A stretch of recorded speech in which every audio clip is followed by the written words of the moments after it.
Opoju Oyemari, and I'll be moderating the program this morning. First on our schedule will be the opening remarks of the President of the Pentecostal Fellowship of Nigeria, Bishop Francis Wale Oke. Let's invite the President for the opening remarks.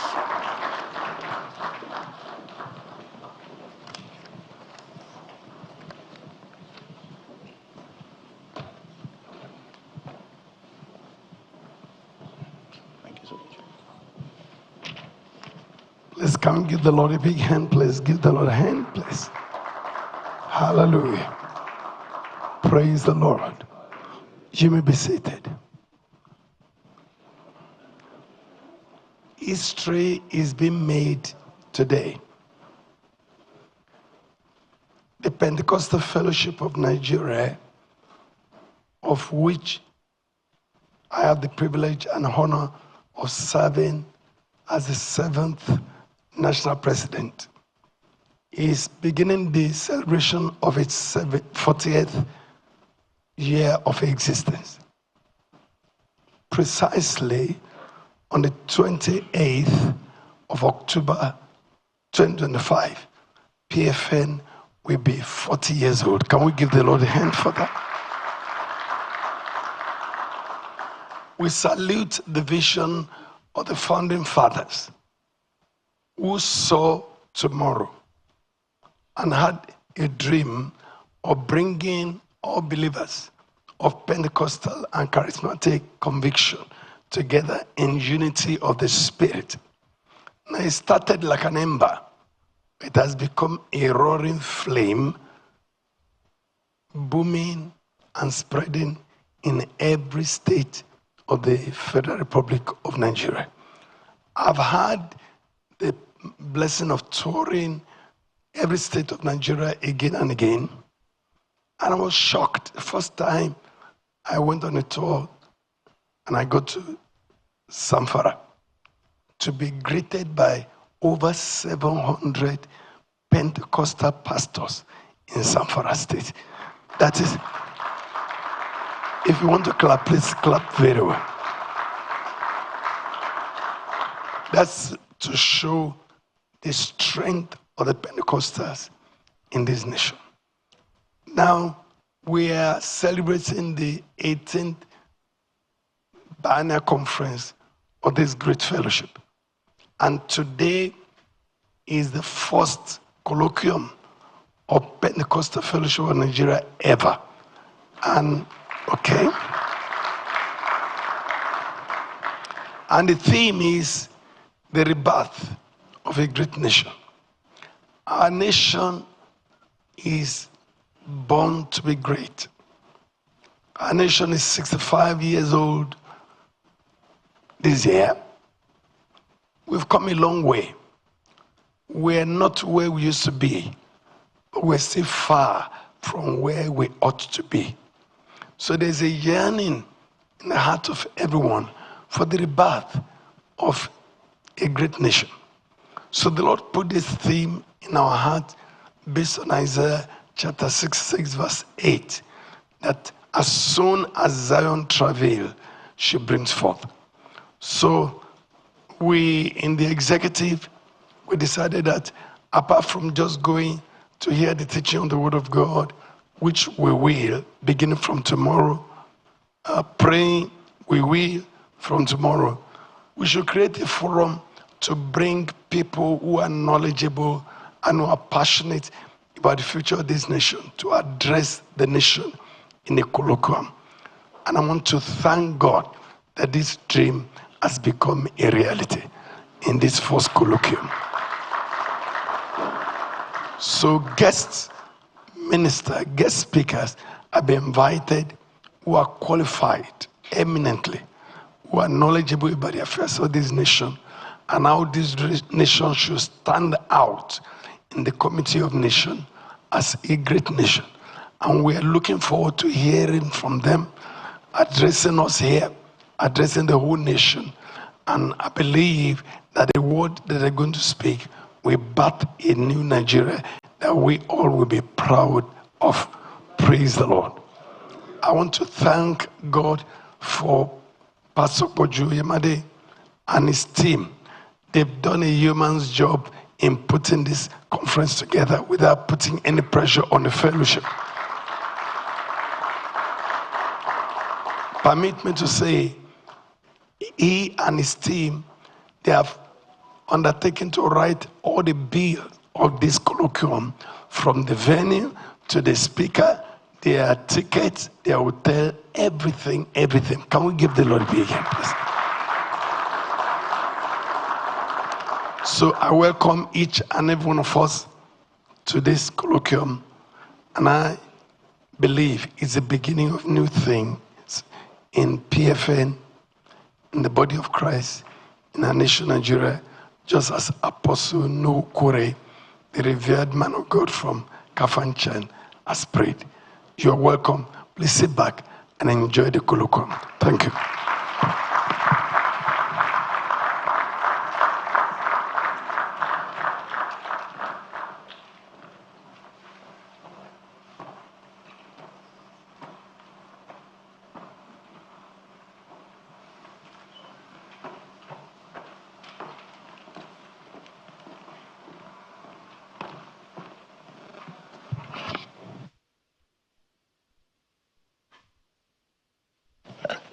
All right, we're going to have 3 speakers this morning, and they will speak for a duration of 30 minutes each.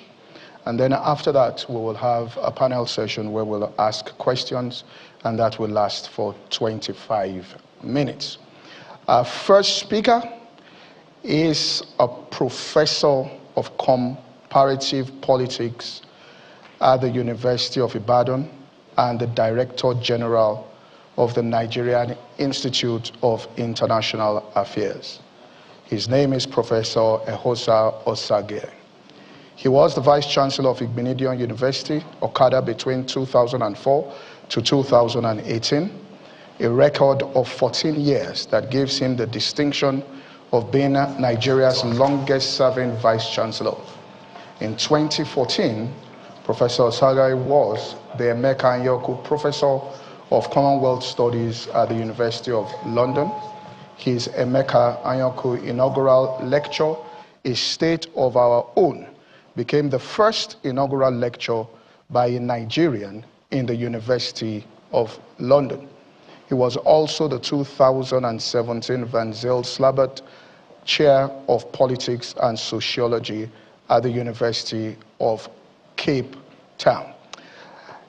He's a canon of the Anglican Church, Benin Diocese. He's happily married with children and grandchildren. Let's rise and welcome Professor Osaghae.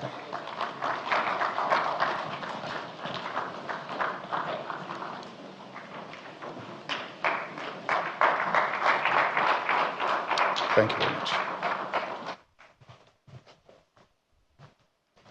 Thank you all. Please be seated.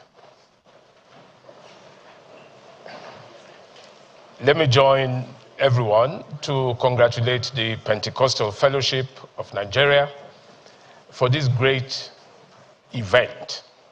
Let me say, that for many people, the point is we all know about the many problems that we have.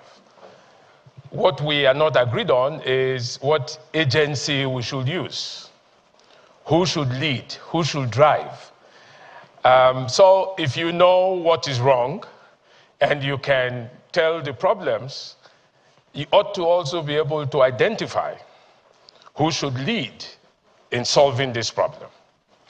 And I think that for too long, we have left too many things to other agencies. One principal agency we have used over the years is the political party. Political parties have been masters of political engineering. They have done well, but we see that there's room to do even better. Sometimes people say that agency is to be found in leadership. And so if you go back to what Chino Achebe wrote about the problem with Nigeria, the trouble with Nigeria, he says it is leadership first, leadership second, leadership third. And many of us also agree. Now, but even when it comes to leadership, what agency are we looking for? We're a federal system, and yet the primary focus continues to be on the central government, the federal government. And everyone says it is what the president does or fails to do that will change our narrative. We have 36 state governors. And what federalism teaches us is each and every one of those 36 has a right to do things differently. So as we speak, there are states that are working. There are local governments that are different, meaning that there is a diversity of leadership and we have a multiple layer of leadership. The church has now joined as an agent. And this is what the Pentecostal fellowship represents. In other words, in this diversity, we have finally found a new flank for our country. And I believe that what the PFN is doing today would open a new vista to things that we have never thought about. I believe that God is about to do a new thing in our country, and this new thing will begin from us today. So take up your loins, guide them properly. All of us who are leaders of the church, the time has come. In 1974, a great Nigerian playwright called James Ene Henshaw wrote a play called This Is Our Chance. And the principal character of that play is a man called Bambulu.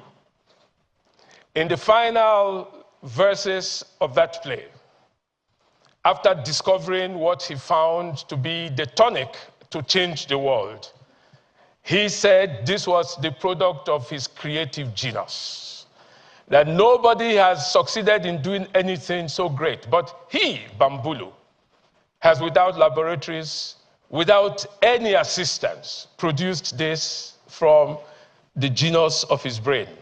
So today, I'm going to draw all of us to the agency that says the world may be globalizing, but we are not going to depend on globalization to transform our country. The agency has to begin from within. And we are the drivers. If you want a reference for that, it is Lagos Plan of Action 1980. African leaders got together and decided enough is enough.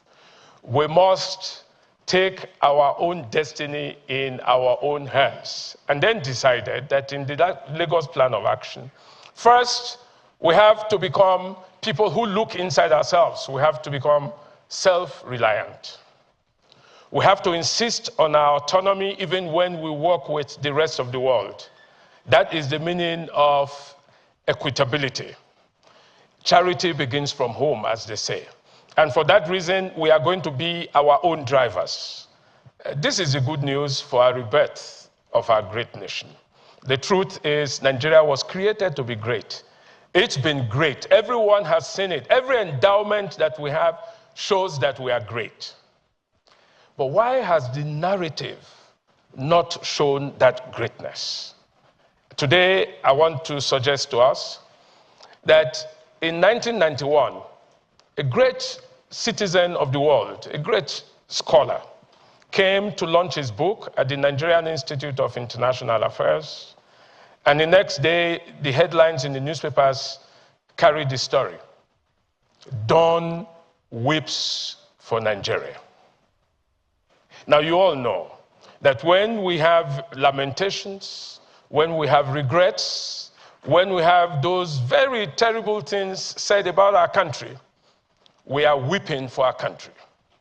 But I'm happy to say to you that this same scholar, Professor Richard Joseph is his name, he's currently in Nigeria, and he said he would wish that following this visit, the newspapers will now say, Dawn smiles for Nigeria.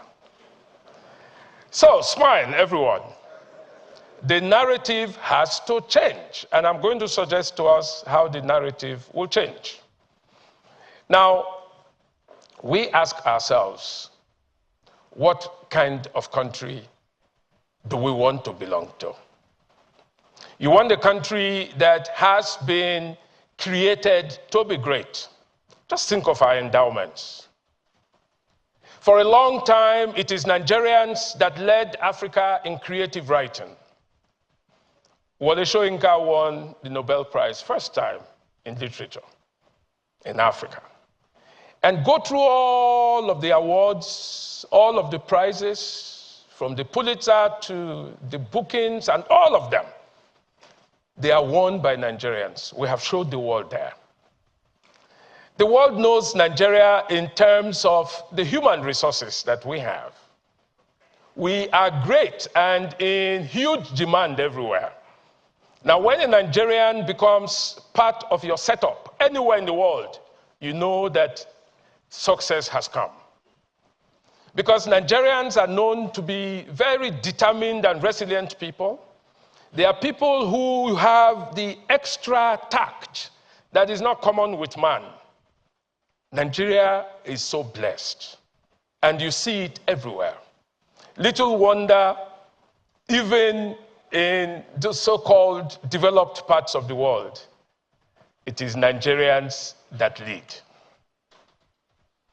At a point when the whole world was talking about the need for accommodation of difference and diversity, they had a lot to learn from Nigeria, a country of over 400 different ethno-linguistic groups remaining together, buffeted all around and challenged to fail, fought a civil war, a 30-month-long civil war, threatened from within and without by all kinds of problems.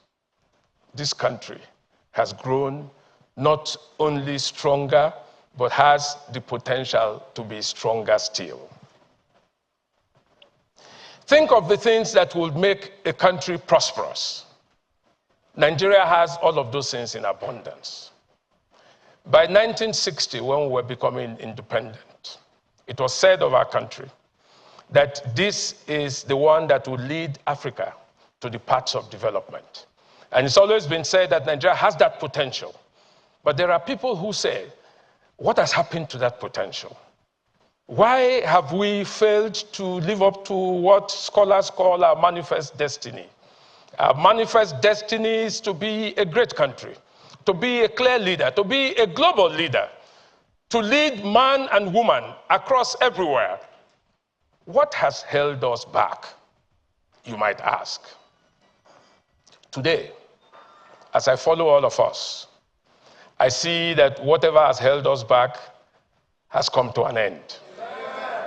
And that from today, from the things that will come out of this colloquium, we ourselves will be re-energized, knowing the things we always took for granted, becoming more conscious of them, and then getting the drive to move forward. My thesis is very simple. Now, there is a debate about what we call the developmental state. What is the role of the state in all that we do? Should the state take the bull by the horn, the way our states did after independence, taking charge of everything, including employment? Or should the state now be the facilitator of the engine room of growth that the private sector can lead and allow the state provide the wherewithal, the regulatory framework for ensuring that enterprise goes on?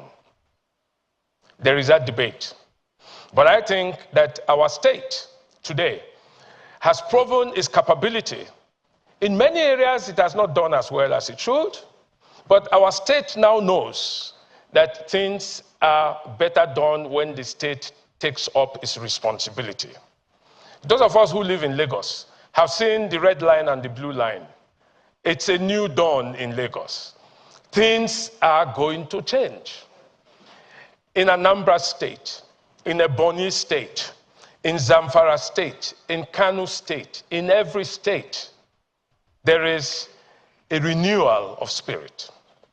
Professor Richard Joseph talks about the moments in time, moments in history.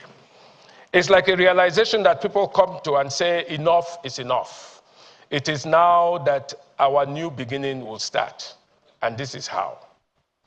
Forget what may not have worked in the past. There are numerous things that have not worked the way we would want to. I put it to you that one reason those things have not worked is that we have abdicated our agency roles, even as individuals. We have a narrative that does not befit our country. At the slightest turn, we are ready to run away from our country. Think of what globalization means today. The news in town is what is going to happen to Nigeria now that President Donald Trump has taken over. Now, that cannot take the place of the things that we face every day. Donald Trump is doing for America what we should be doing for Nigeria.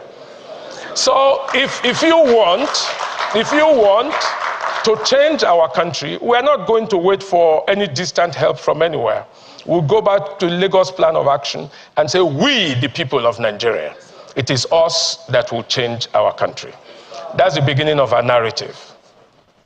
Now, we have seen in different parts of the world what things will be required to reset us. I want to suggest to you that the greatest strength that Nigeria has today is the youth. I look around this hall. I see young people with eager faces. They are determined to make a difference. They don't want to make our mistakes. They don't want to go the way we have gone. They want to take our country forward. That taking our country forward would, however, require a foundation. Now, let me say to us, even amongst the elders of our country, we know very little about our country in two senses. The first is our historical presence, our historical backdrop, our historical foundation. Now, it is true that for a long time, history was taken out of our schools and was no longer part of the curriculum. But what did that mean? Because what history were we teaching our children?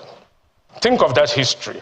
It's a history that had the so-called national icons, the kings and the queens of yore. But it was a history that glorified our division, not our togetherness.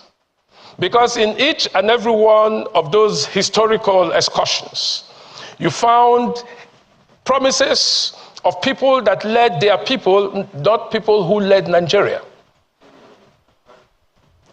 So we were glorifying parts and different parts of Nigeria, strengthening those divisions, but saying very little about what held and hold us together. Countries have official histories that are written to strengthen the foundations for their national consciousness. The other day, a young man was calling me from the United States of America and saying to me, is it true that we had walls in Benin Empire? He actually meant the moats of Benin that surpassed the China walls. And I said, yes. And then he wondered, how come we've not been taught that? There are great things about bronze casting, brass casting, technology, all of those things that we did in Nok civilization, all of those things that we did in the east of Nigeria, all of those things that we did in the west of Nigeria. When the Portuguese first came to Benin, they came across a people that had a city with street lights. This was 1472. And the Nigerian youths are asking, so we are products of such very strong and great histories. How come we don't know who we are? So the first thing is we must now know ourselves in a renewed way, knowing that this is not new. Our greatness is not new. It's been there. We have been great people, and we have the pedigree. We have greatness in our DNA. That's the first thing. So youths, be fired. Don't think only of Martin Luther King. He's great. But we have our own histories here. Look within. And I'm suggesting that part of the resetting of our agenda to make us even greater and reclaim our grounds would be that we change our conception of our history. The curriculum of our history has to change. That curriculum has to emphasize the things that hold us together and the things that we have done, all of us, as interdependent people, not as individual and isolated groups. That's the first thing. The second thing is for youths now. You cannot make progress if you don't have a sense of the common good. The common good. The common good is what has been lacking in our political architecture. Many of us relate to Nigeria only in instrumentalist terms, only in terms of what we can get from our country. And that's why we are very opportunistic. Everyone is looking for an opportunity to get a foothold in government, so that that foothold then becomes your own mode of production and primitive accumulation. And that accumulation has no boundaries. You steal the country dry. Now, so we need to come back to a sense of what holds us together, our common good. And that requires an ethical reorientation. If that spiritual rebirth can start with the PFN today, how lucky this country would be. Because we cannot continue like this. The truth is, public trust is the other name for leadership. And for all of us who go to serve government, is held in public trust. And we are accountable to the people. So we must be able to have a common good that not only says, bring your ethical sense to bear, but also a common good that says you remain accountable to the people. How are we going to build those bonds of accountability? It requires civic efficacy. We must all be responsible civic agents, all of us. We must all be able to hold those that we have sent out and elected to account. Even those that we have not elected, they hold themselves to accountability to us as a people. So, the public ethos, the morality, the do's and don'ts, the things that govern us, would require that we have very strong institutions. We always say all the time that we are looking for leaders that are not tainted, that are not corrupt, that are likely to be fantastic people. We will get them. We'll get them. But before we get them, we must ensure that our institutions are able to tame them. How do institutions tame people? I'll tell you. This is something that came from a German scholar. He says, if you work in a place and you find that to steal is attractive, you are a rational person. You will think twice, should I steal or shouldn't I steal? In that thinking process, if you say, if I steal, chances are close to 90% that I'll get caught, then you shouldn't steal, because you will be a foolish person to steal. If I steal, what are the chances that I'll get punished? 99%. You will get punished. So you'll be a foolish person to steal. But if I think, if I steal, what are the chances that I'll get caught? You say less than 30%. You see what I'm saying? Do you see what I'm saying? Then you would be a foolish person not to steal. Go further than that and say, suppose I'm caught. What are the chances that I will get punished? You say, oh, less than 10%. You'll be really foolish not to steal. That's why we need institutions that work. That's why we need the judiciary, the regulatory agencies that work. Now, the greatest strength that we have, which is what I'm going to close with now, the youths that we have. These youths must have a sense of history, must have a sense of responsibility, must have a sense of mission, must have a sense of purpose. In South Africa in 1976, the youths looked at their parents and said, you know what, you have done your best. From now on, we take over. It is when they took over that we finally led up to the 1990s and see where South Africa is today. Our youths are knocking on the door. They are almost saying, we are getting tired of you. We need to go in. But youths, listen to me.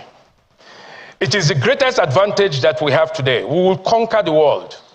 Nigeria will conquer the world. I can assure you of that because we have a youth force that is not just resilient, it's entrepreneurial, it's a no-bounds youth. We are world-beater youths. Fantastic. But the youth must look towards our country and see that the agency begins from within. Globalization is good, but see what countries like India have done. They have used their cultural frames and lenses to take from globalization what is best and take out of globalization what is not so good. Unfortunately for us, without a sense of history and a sense of purpose, our youths are the people who fall headlong for globalization, to the point where they say everything that comes from outside is better for our country. That has to be a tragedy. Our youths have to be reset for the Nigeria of the future. And I believe, that together we can do things differently. The narrative is already there. Nigerians are people that are very confident. The world knows us. They know the resources that we have. And they have been asking the question, what has happened to that country? President Nelson Mandela, God bless his soul, said, the day Nigeria gets it right, that day Africa gets it right. Africa is waiting for us. Africa is waiting for a Nigeria that is reborn, that has found its greatness again. And that greatness is here. If we, all of us, consider today that the church should have its agency role, I would conclude in the words of Bambulu in This Is Our Chance. Bambulu concludes saying, the world outside is moving fast, and we must move with it. This is our chance. I thank you.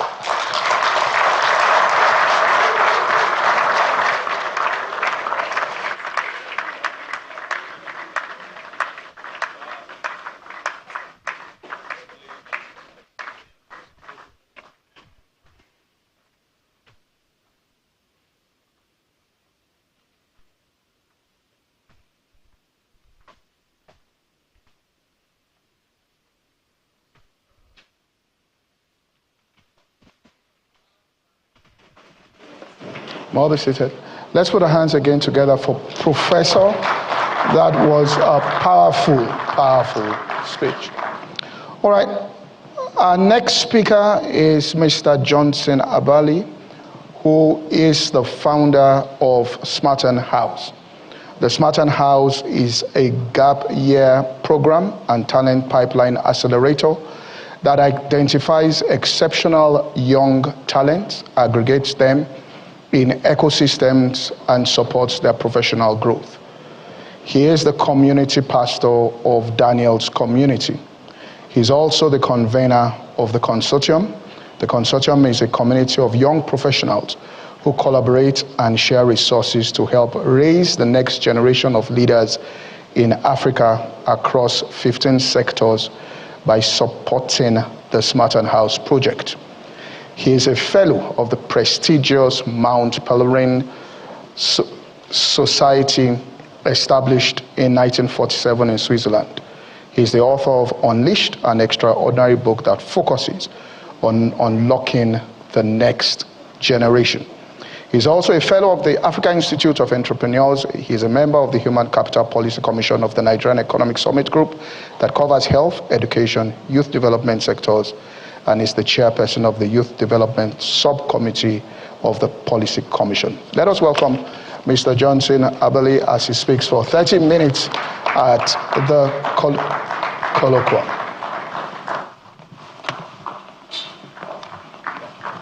Thank you so much.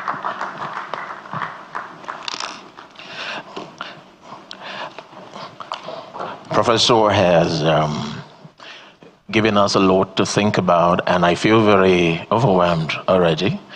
First of all, because I'm standing in the presence of my fathers, and also because stepping into a room that Professor has created is tough a job. But I like that I've been sandwiched between him and my big brother, Fela Durotoye, and I like that I'm not the one who will speak after him as well. That's great. I want to welcome all of us to this colloquium. I come here with a burden on my heart, and we'll be sharing those. I'll be getting a slide very soon. I want to talk very quickly about seeding.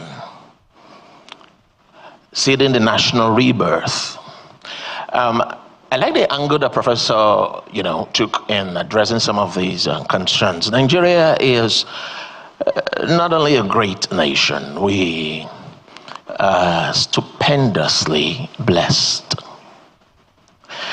Some of you may know that let me give you an example.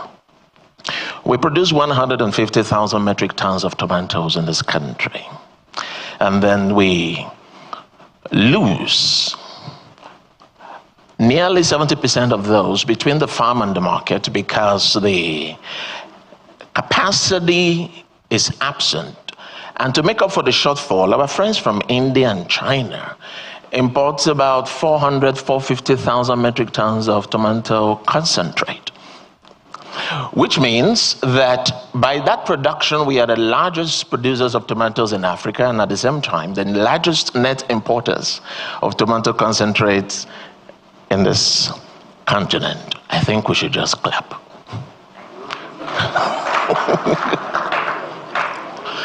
If you combine the cocoa production capacity of Nigeria, Ghana, and Cote d'Ivoire, that is literally nearly 70% of all the production on the planet. But we do not even tap up to 10% of the over $100 billion chocolate market because we have the raw resources but not the manpower.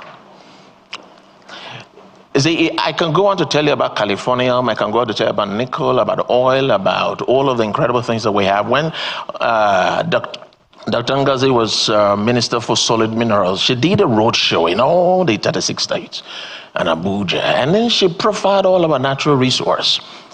It's incredible. You need to see that list. In fact, every single state in this land is so blessed that each one of us can become an independent African economy and still be a powerhouse. And taken together, you have to ask the question, why are we where we are? And that is why I like to situate the conversation I want to have very quickly in the next 25 minutes to the PFN, the Pentecostal Fellowship of Nigeria. If I have the pleasure of getting this thing to work. All right. Now, let me start quickly by saying that the population of Christians in Nigeria, according to Statista, it's, okay, looks like somebody's running that thing for me. According to Statista, it's about 49% of the whole country, which, okay, can somebody just help me advance the slides if this is not working? All right, just take it backwards.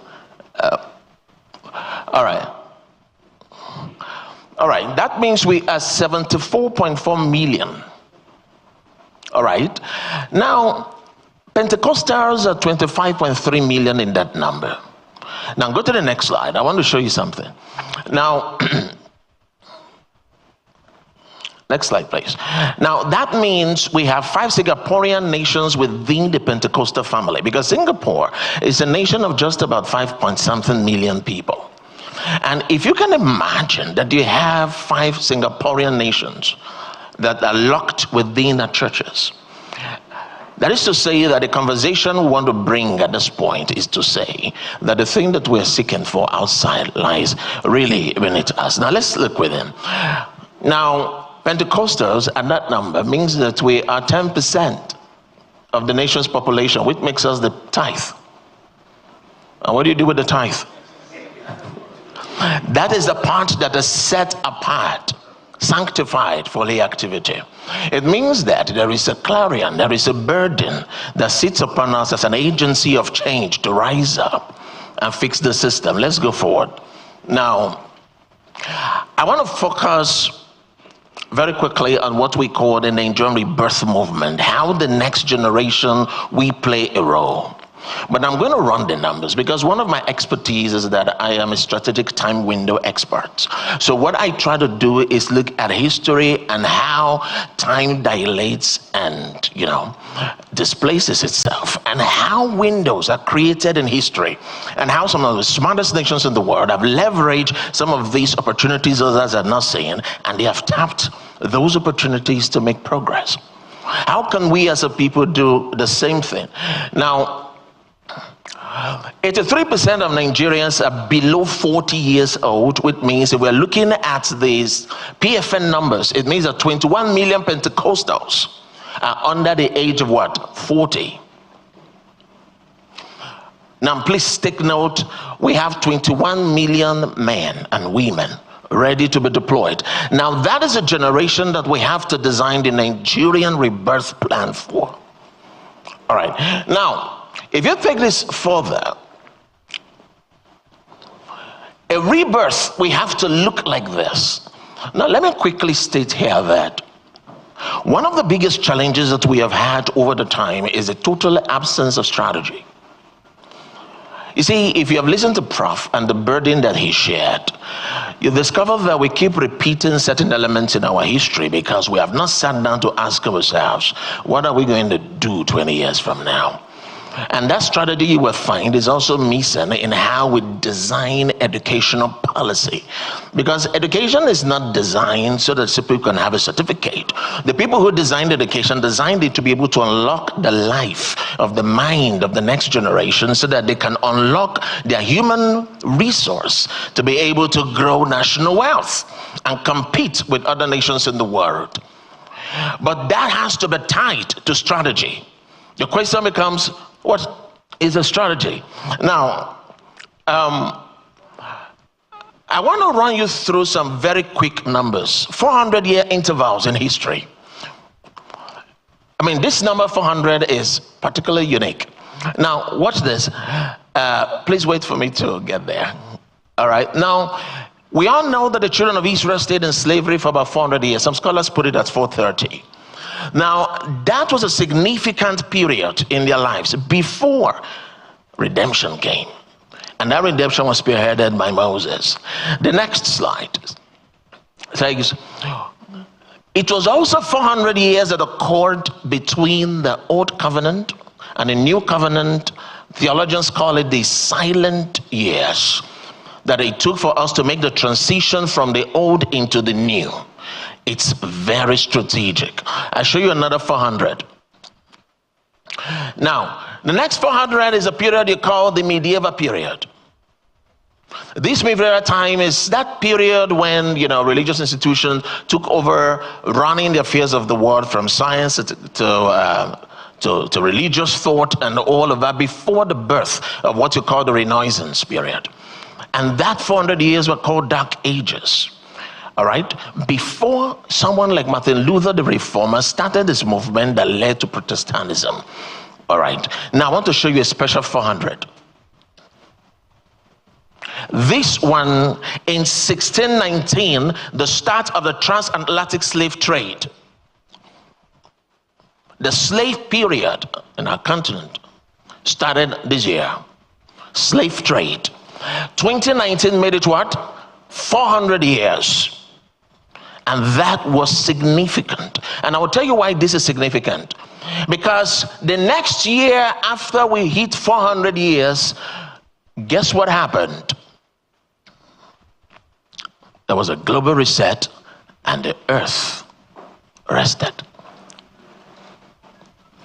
We called it COVID-19. Strategic, is it not? The earth rested.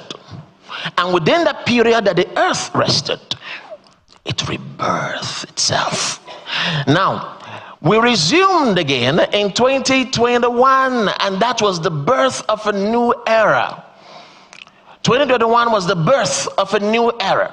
There's a strategic time window that says that the period of slavery is over. Now we have a unique opportunity to tap into the resources of our people and start to regrow.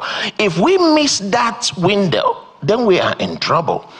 Now, see what happens. 2021 brings us back to today. It's a 20-year plan for what? Our 21 million young people. That situates PFN. That's a good place to clap. Now that tells you that this is no coincidence. God is speaking to the house and he's telling you that you have a unique opportunity to do something we have not done before. Let's see. Now, it was Brother John Wesley who said many years ago, he said, give me 100 men who love God with all their hearts and fear nothing but sin, and I will do what? Move the world.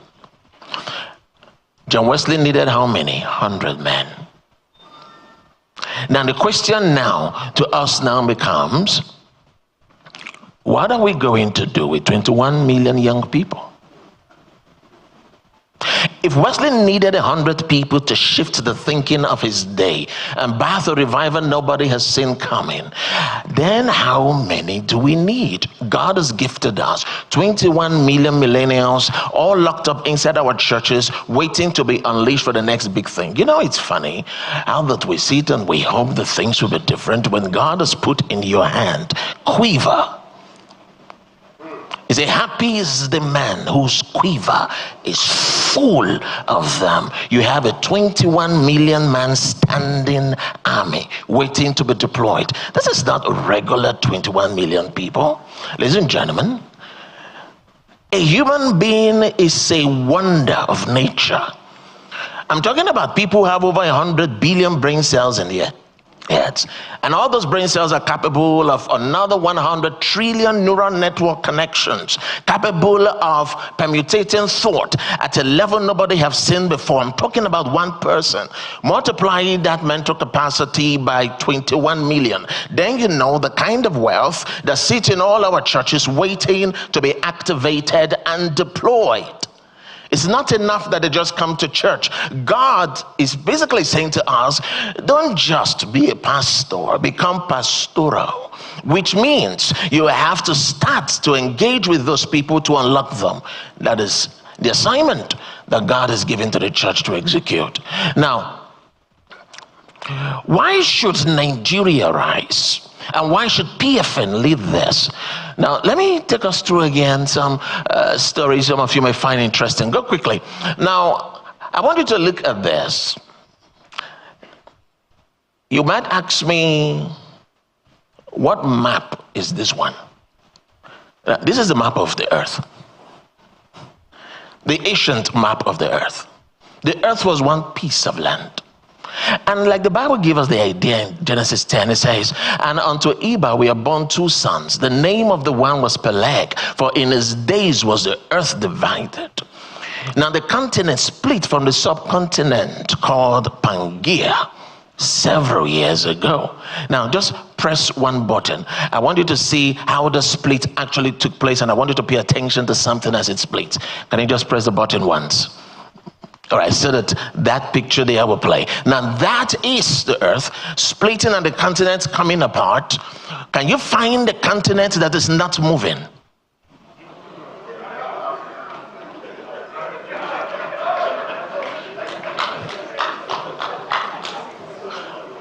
Which continent didn't move? That is really the supercontinent. In other words, Africa is what they call in the Zulu tongue Akabulan. Next slide. Now the Akabulan vision, next slide please. Africa didn't go anywhere. We stood still. That is the reason we don't have fault lines. It's part of the reason we don't have natural disasters here. And you get what I'm trying to say? Because we are the heart of the earth. We are the question mark in the middle. This is the birthplace of mankind. All right, this is a place where you see a pristine forest. Over 50% of all the natural resources on the planet stay in this place. All right, everybody knows that. Jesus visited this planet. This was where he came to hide when Herod wanted to have him. You understand what I'm trying to say? Africa is a gift to the world. In fact, as a matter of fact, it is a prize jewel. Anybody who is seeking to dominate the future will have to have a strategy to conquer Africa. It is the truth. And why is that?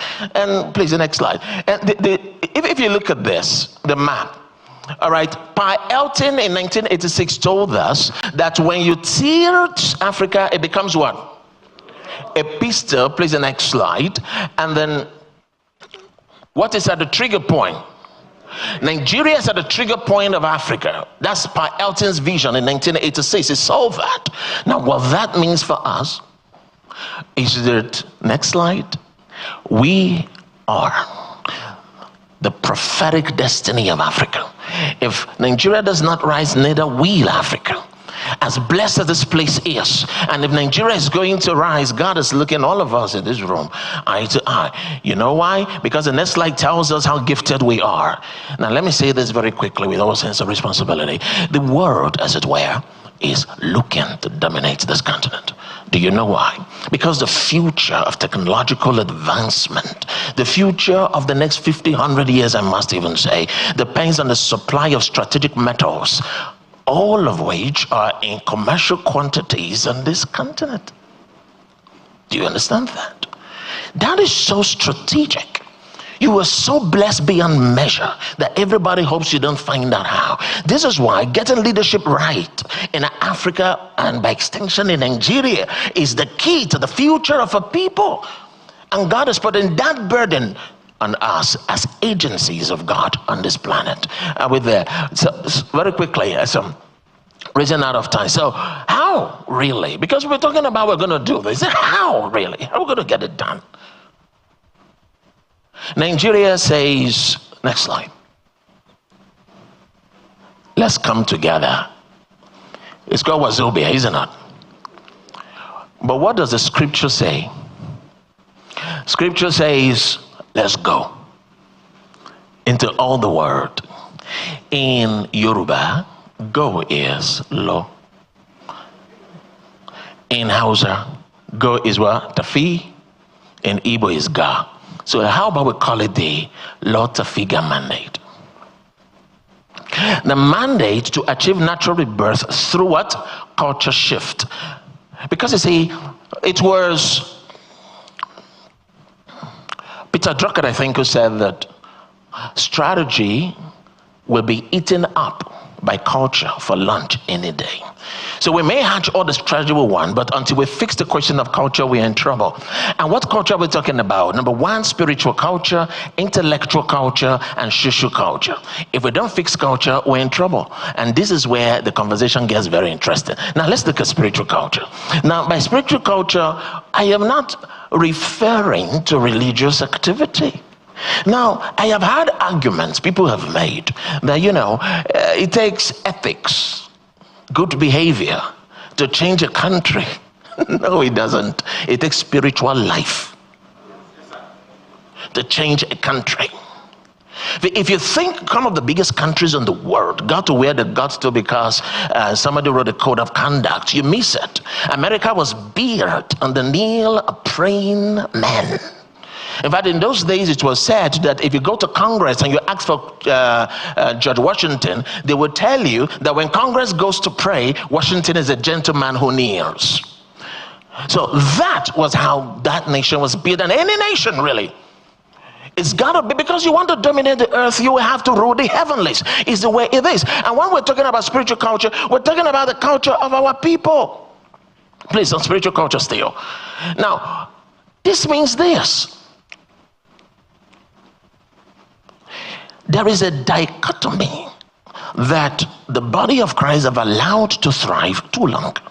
When it seems as though it's okay to have one life at a place of work, and it's okay to have a different life in church. And so people seem to turn off divinity when they go to work on Monday and turn it on Friday night. And as a result of that, the life of God that you carry is not able to touch the land. We are in trouble. That is not how it's designed. Jesus Christ said, when your eye is single, your whole body is full of light. What that simply means is that you are not supposed to just be an engineer who is also a Christian, a medical doctor who is also a Christian. No. What does it mean? It means that you are a son of God who is taking over the field of medicine so that you can channel healing and health to the nations. It means that you are an engineer who through spiritual inspiration can be mathematically precise in balancing opposing material forces as you build cities for the land. It means that you are the young man who codes and speaks in tongues. He codes in tongues. It simply means that you are the teacher who, while you are teaching, you bring presence, evangelism into the classroom, and young people respond not only to math and literature and chemistry, but to a grace that is in the room that you carry. This is the only thing that bats change. Anything else won't work. Spiritual culture is gone. We need to bring it back. It's the truth of the matter. In the days of Daniel, when they were going to ask the question, who will solve a problem for the king? Did you see what the wife of the king said concerning Daniel? That's Daniel's CV. They said, there is a man in the kingdom, O king, in whom is the spirit of the gods. He can unravel dark sayings and do the incredible. That's an unbeliever giving feedback to a king on a matter that is not necessarily spiritual. In other words, it means that Daniel took his God to office. He's the man who sits in the boardroom, and with the revelational gift he has, is able to guide his company into safe waters. He's the one who knows when Bitcoin is going to dip and when it's going to stay up. He's the one who carries all that grace. He is 24/7 a child of God. That is his culture. He doesn't hide it. There are other places in the world where they understand this playbook as I'm talking to you. You visit their places, you see the way they address. You don't know if they are going for their regular prayers or they are going for conference. It's blended. We must come to the point where we understand this. That we understand. The next thing is intellectual culture. You say, let me say this very quickly to us, brethren. You say, many times we just assume that it's okay for our kids to go to school, get a degree, and come out. Let me put it like this. All solutions are in God, and then he channels them through the creativity of his people. For those of us who are not aware, God is a creatorial thinking God. Some of us believe that he made this whole universe using complex mathematical variables. If I ask you about Pythagoras' theorem, your kids will probably tell you about hypotenuse and the other sides being equal. But the truth is, the man called Pythagoras believed that the whole planet can be resolved using numbers. Are you getting what I'm trying to say? So the goal, there's something, it's not academic culture, I'm talking about intellectual culture, culture of thinking through. A culture of asking questions. We need to bring this back. So when we set up schools, it's not so that people can get certificate. It's so that we can unlock the mind of Christ. I tell the young people who we manage, look, don't go to school to seek a first class. It's a good thing to have, but you must go to school and you must read for dominion. You must know it so much that you know more and more about less and less, so that when people look to you, become the Daniel in the room who, when the kings of this earth inquire of them, they find that they're 10 times better than anybody else. The matters of the mind are powerful, and God has given us a mind so that we're not only just casting out demons and doing all those other things, but like God, we can calculate multiple variables in a dynamic system of differential equations and manipulate them to our advantage. That is the mind of someone that encountered light. Darkness covers the earth, and gross darkness the people, says the Lord. And if the people were in darkness and gross darkness are giving you innovation, how much more innovation would we get from those in the light? We need to unlock the intellectual culture of the church. It's time for an intelligent church to rise. Do we get what I'm saying? That was a good place to clap. Culture, spiritual culture, intellectual culture, and finally, social culture. And this is where we need to really be intentional. You see, we live in a society that is pretty smart. People go into different programs in high institutions, especially if you're studying abroad, and then they do something like psychology and anthropology. And then over here in this part of the world, if you said you were doing anthropology and psychology, people look at you and say, which job would that give you? Meanwhile, what is economics?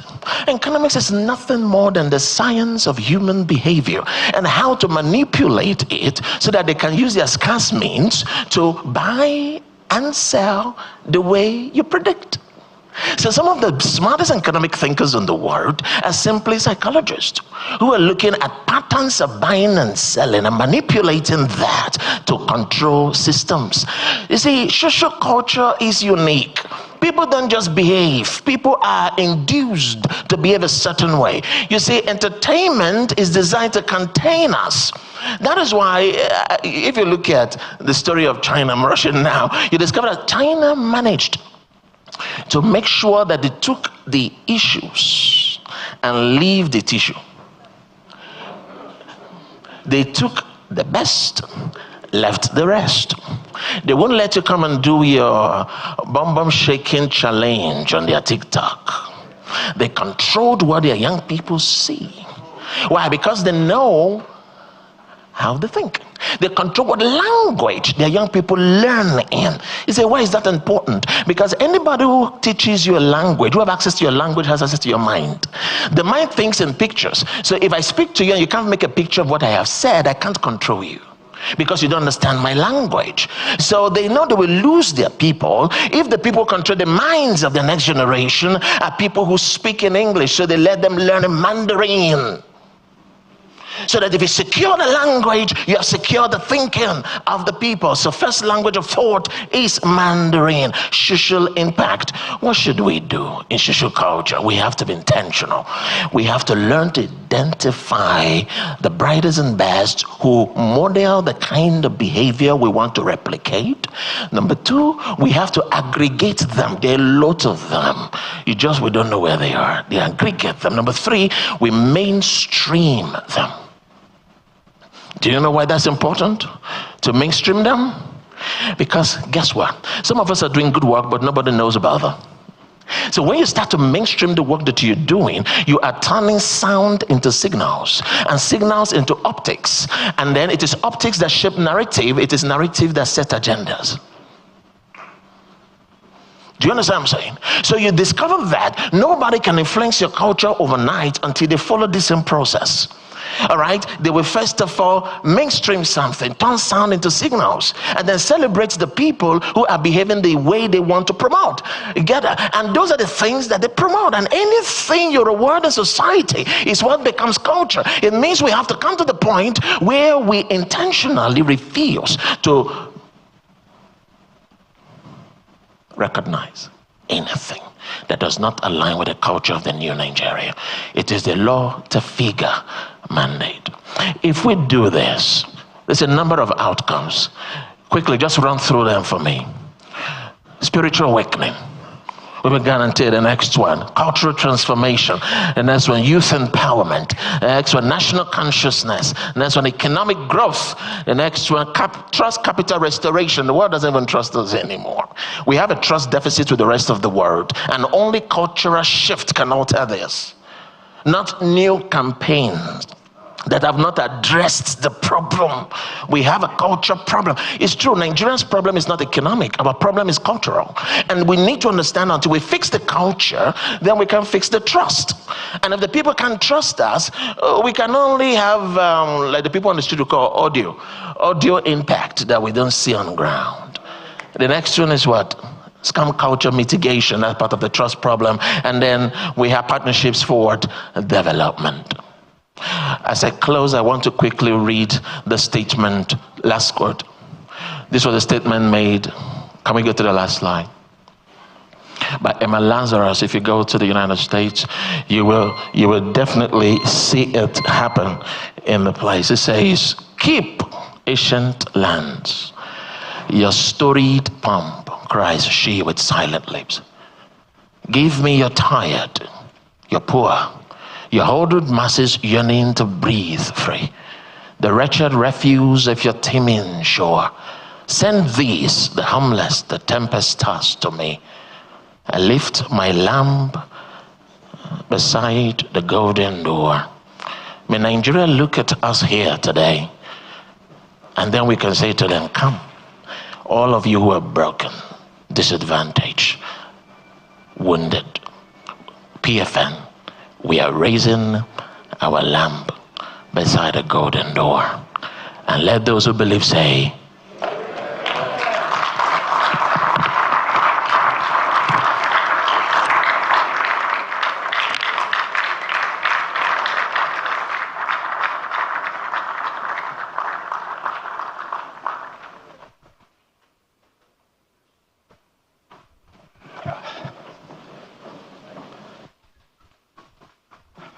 let's put our hands together for our last speaker.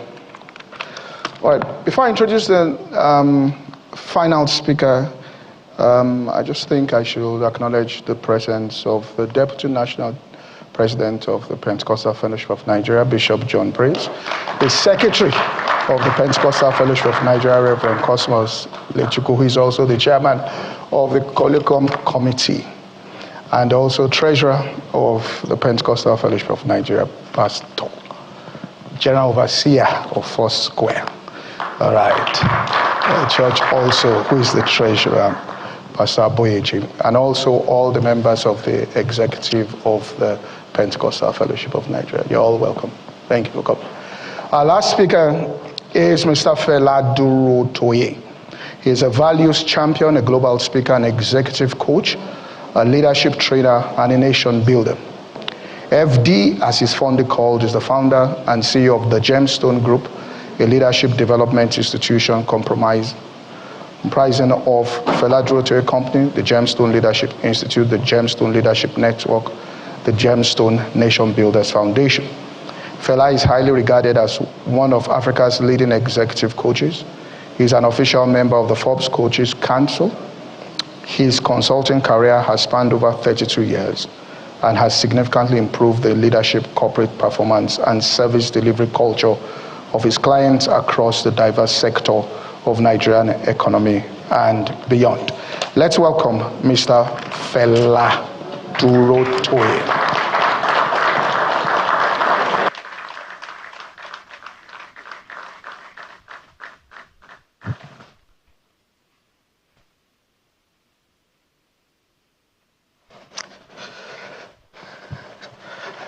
I used to think that Pastor Poju loved me until today.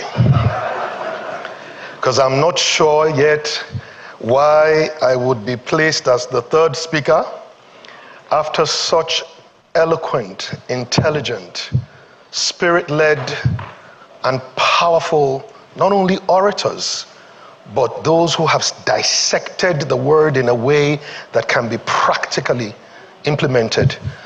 Is there anybody here who truly wants to appreciate our past two speakers, Prof and my brother Johnson? I believe that there is a standing ovation somewhere deserving in that space. Thank you so much.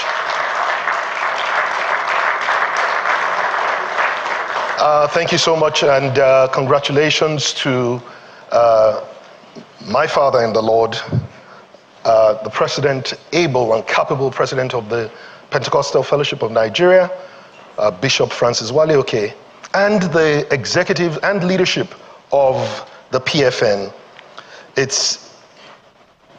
Johnson Abbaly did a brilliant job doing some form of numerology, talking about the significance of numbers, 400 years. I think that when we think about 40 years is also very significant. Because we know that for 40 years, a people were languishing in the desert. But something happened after 40 years. Can anybody remember? It was time for them to enter into the promised land. And so I suspect, you see, I was warned, don't ever preach to preachers. But I suspect that somewhere within the timing of God, a promised land is on the horizon. And that land is reflective of the heart of the Creator himself. One of the days when I was, groaning over the issues of Nigeria, I said, God, have we tired you? Have we finally worn you out? And I remember that he said to me very clearly, he said, my son, do you know any man who would invest greatly in a land and turn his back on it? I said, no, Lord, I don't know. Then he asked me another question and he said, do you know any country that I have blessed as much as I blessed Nigeria?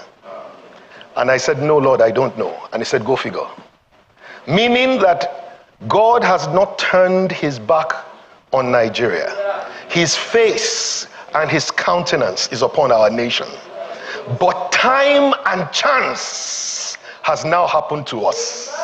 Is there somebody who is excited to be alive at this time? Somebody who is grateful that it will happen before your very eyes. We may not know all of the details of how it will happen, otherwise many times it will not be God. But one of the things we know is that in the time and chance, instructions will be given. They may seem so simplistic, and yet think about the door and the fact that the door operates or opens and creates access based on three things. How many things did I say? Just to be sure you're still listening at the back. How many things? Three things. The key, the handle, and the hinges.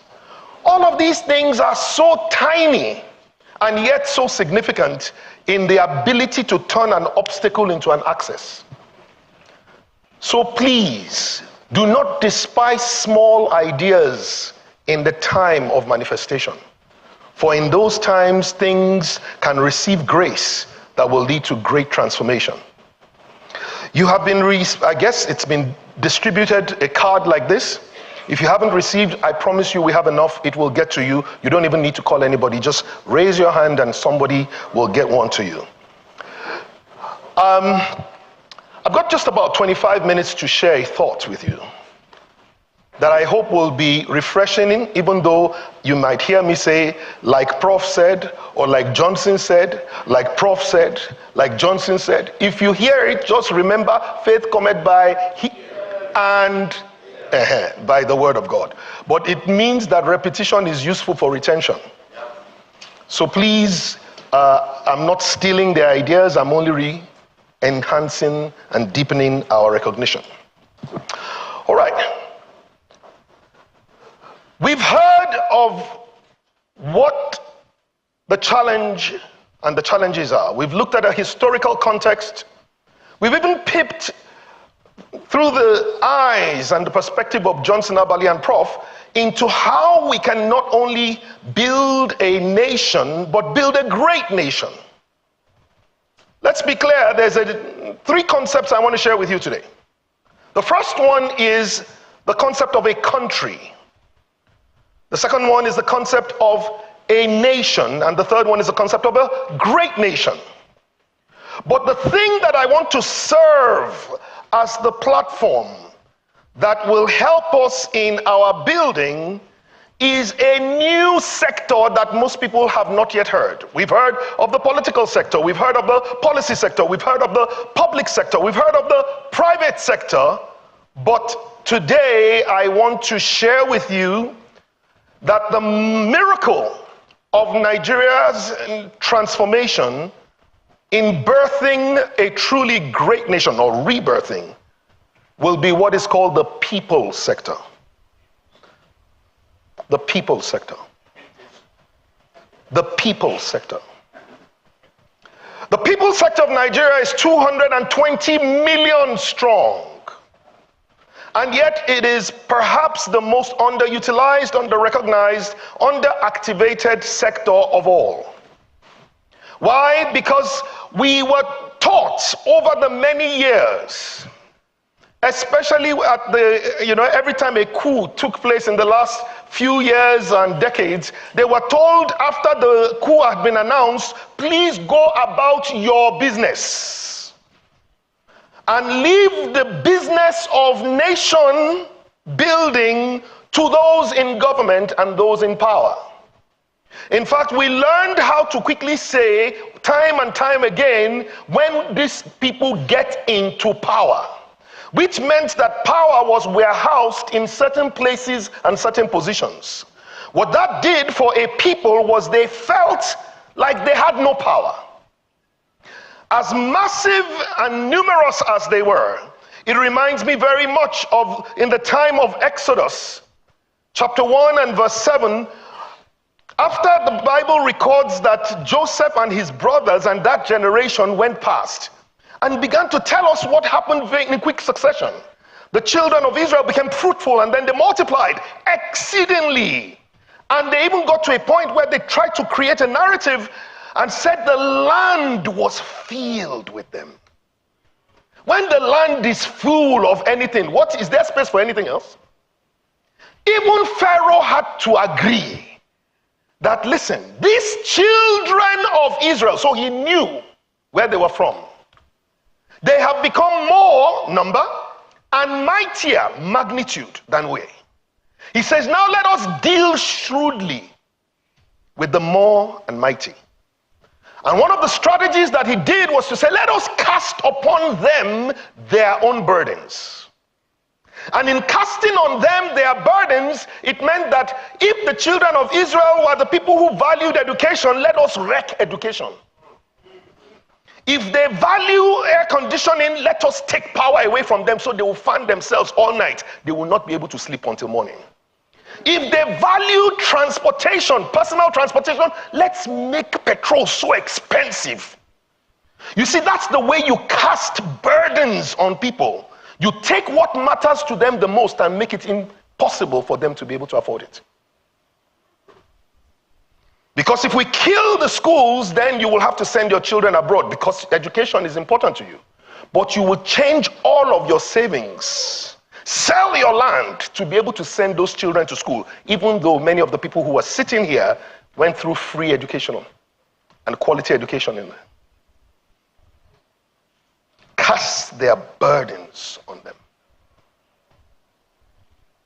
But the Bible also records that the more that they afflicted them, oh come on, I thought that would put a smile on your face. I don't know if anybody has been noticing, but the more afflicted we've been becoming, the stronger it seems like we've become.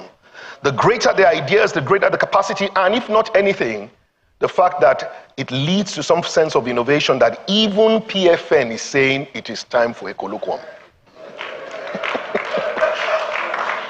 So let's over the next few minutes, I'm going to show you 4 videos in quick succession. The first is that looking at the title, The Rebirth of a Great Nation, I want you to please understand that whatever we want to do now is not the birth of a great nation, it's only the rebirth. And I'm grateful that anybody at whatever age can become born again. So what we are saying is that Nigeria is about to be born again. You understand what I'm saying? So let's try and take a peep back into what kind of nation did we birth in the first case.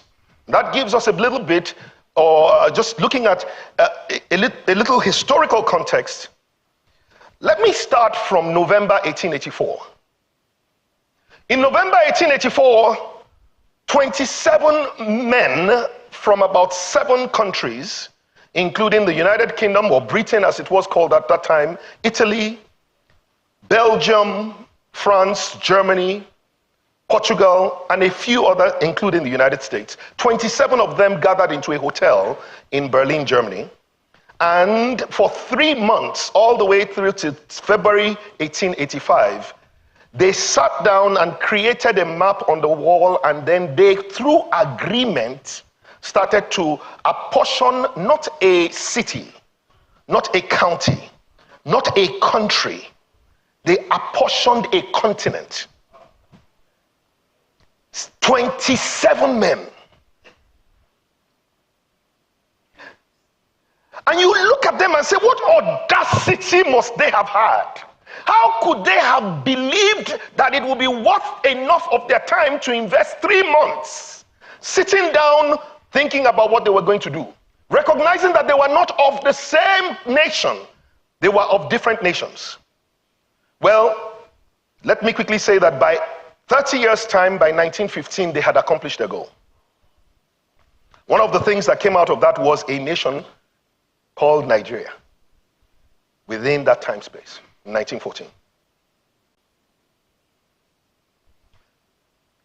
These were 27 men who had less than 1,200 people to come into a nation and take over a nation of almost 200,000 people. How could 1,200 people dominate 200,000 people? Remember, let us deal shrewdly with them. Let us get to the point where they will demean their own numbers. Let us get to the point where they will think their numbers don't count, that their votes don't count. So that if they think their votes don't count, they will not go to the voting ballot box and their vote will never be counted. Then they will say, we said it, our votes don't count. Does somebody understand what I'm saying? Do you understand how it is deal shrewdly with them? So they dealt shrewdly with us, and within 15 years, what was most interesting was that they came as one people. You never heard that the British fought the French. There was no fight between the Benin Republic and Nigeria. No! They kept one accord. Whatever they agreed in that room, they stayed with it.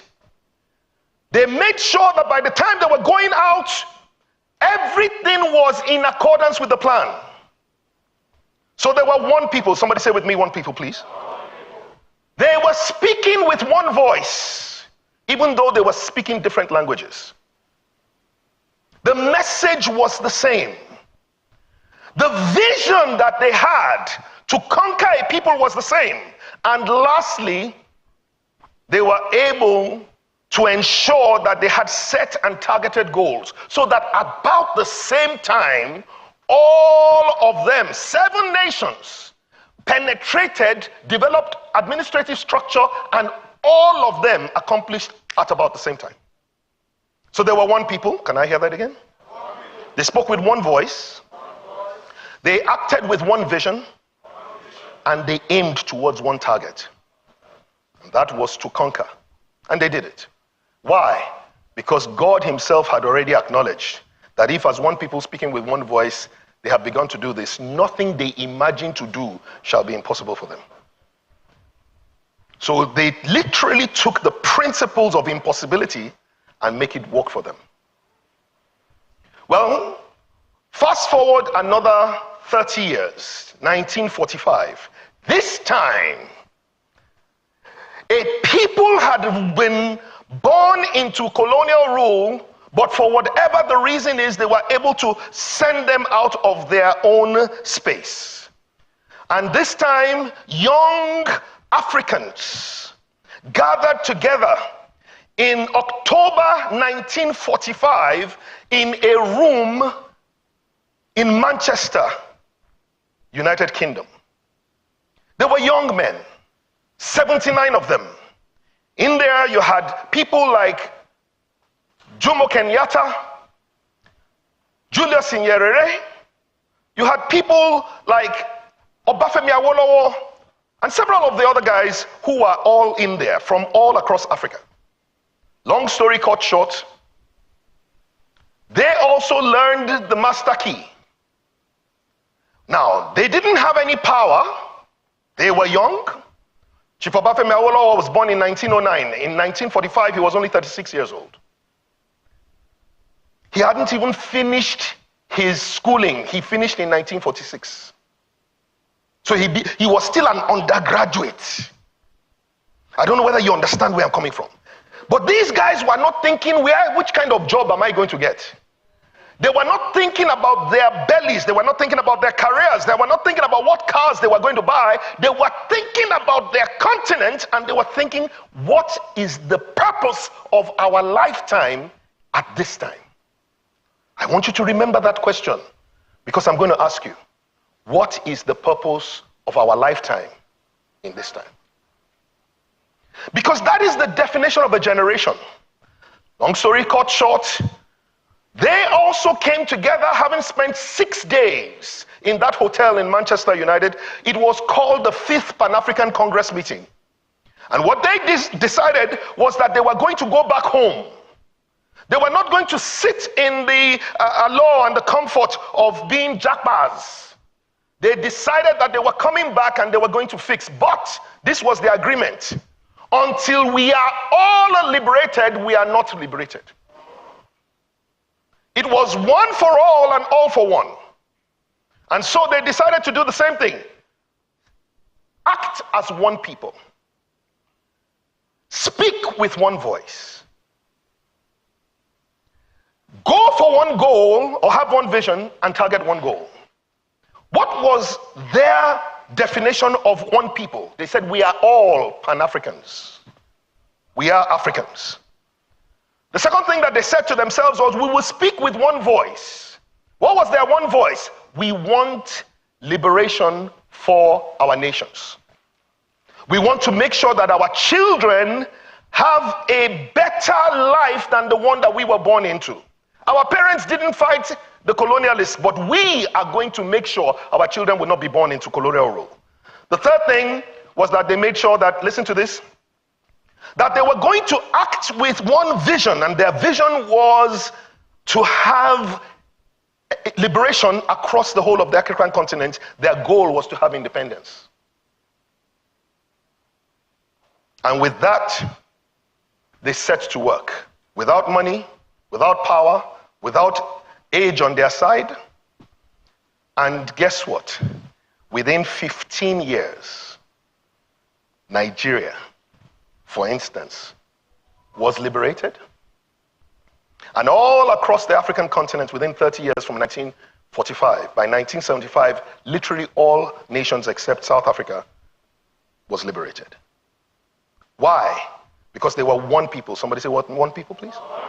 They had one voice, regardless of which language they were speaking. They had one purpose, they had one vision, and they had one goal. When this happened, the world came to attention. They had never believed that such a thing could happen in their lifetime. This is one of the greatest accomplishments. It was the birth of a great nation. And so, 9 months after Nigeria's independence, please get the video ready, Tafawa Balewa, all of a sudden, boom.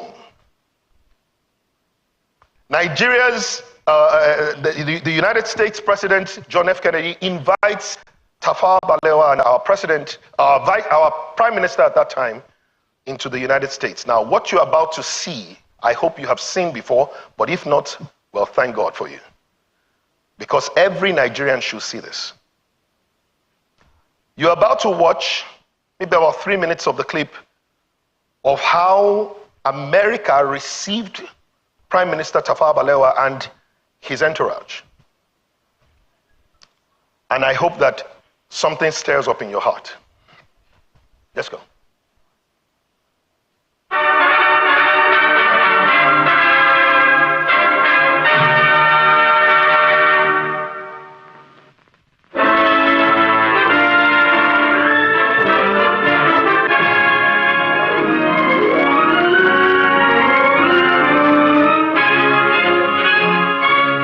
July 25th, 1961.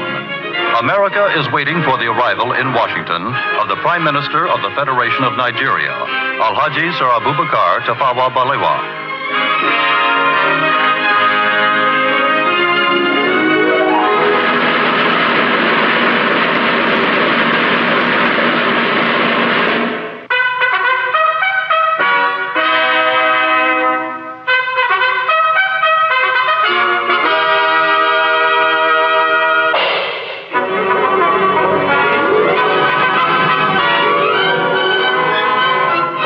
Minister Balewa is making an official visit to America at the invitation of the President of the United States, John F. Kennedy.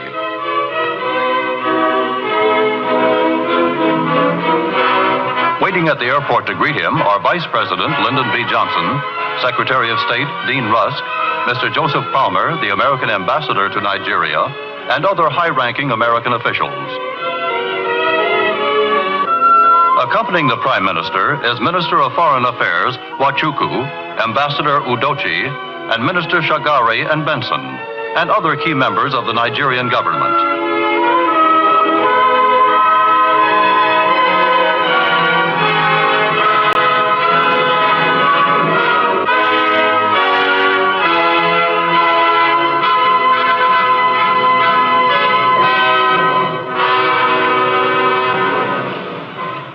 Mr. Prime Minister, I am honored to welcome you and the distinguished members of your party to the United States.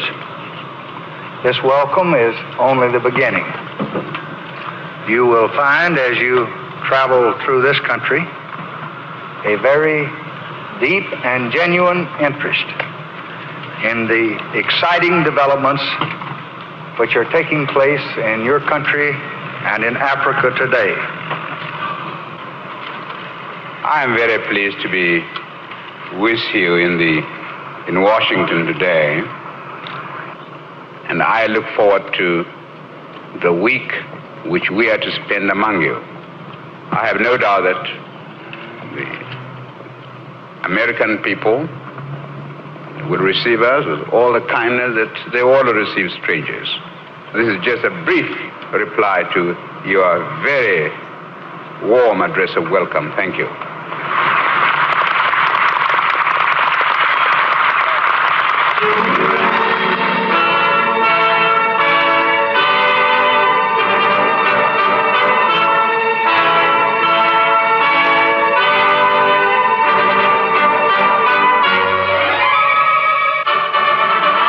Official motorcade now conveys Prime Minister Balewa to the center of Washington.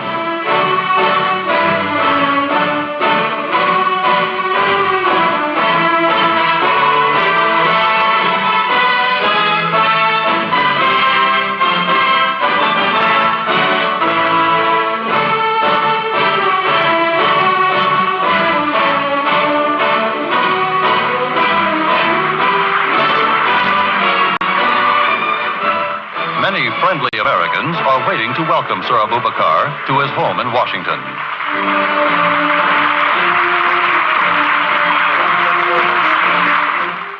I cut this short because of my time. I have a couple more videos to show you, very brief.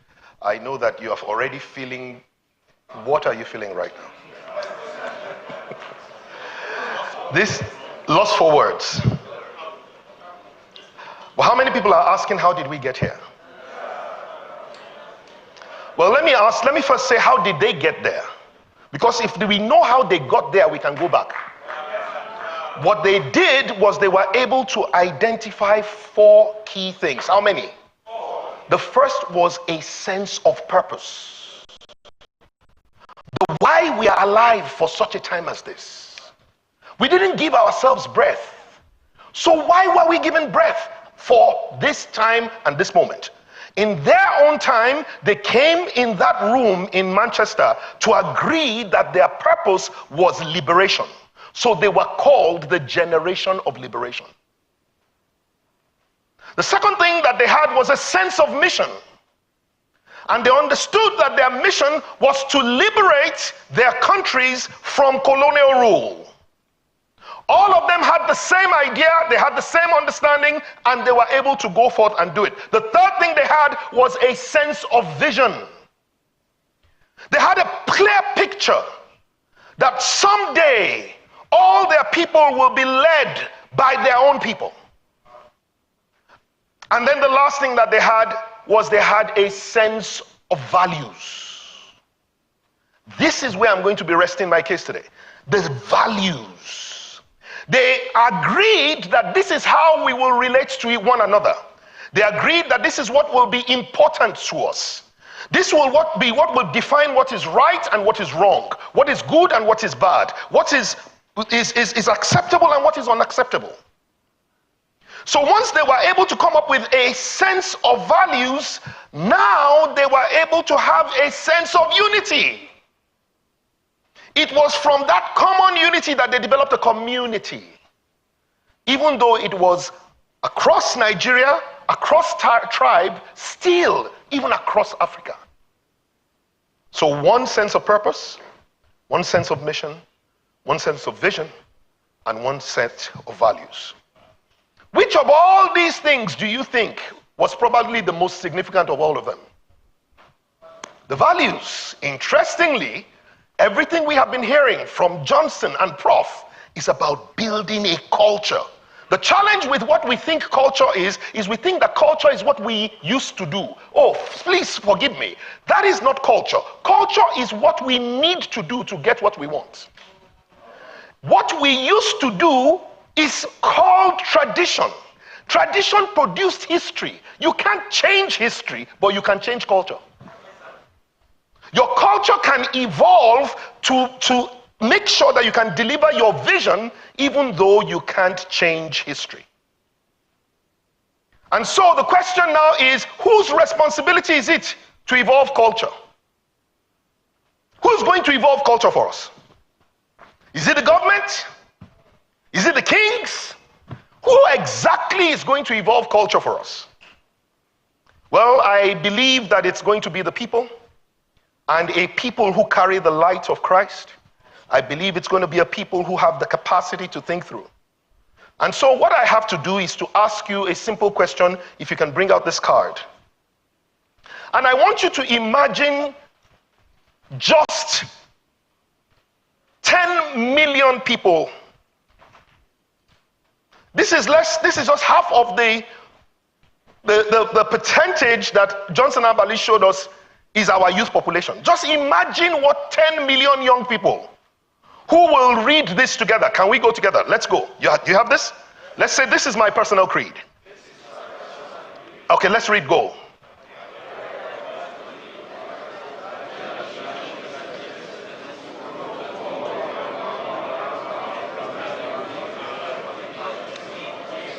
All right, let me read to the hearing just so that the people who are watching online can.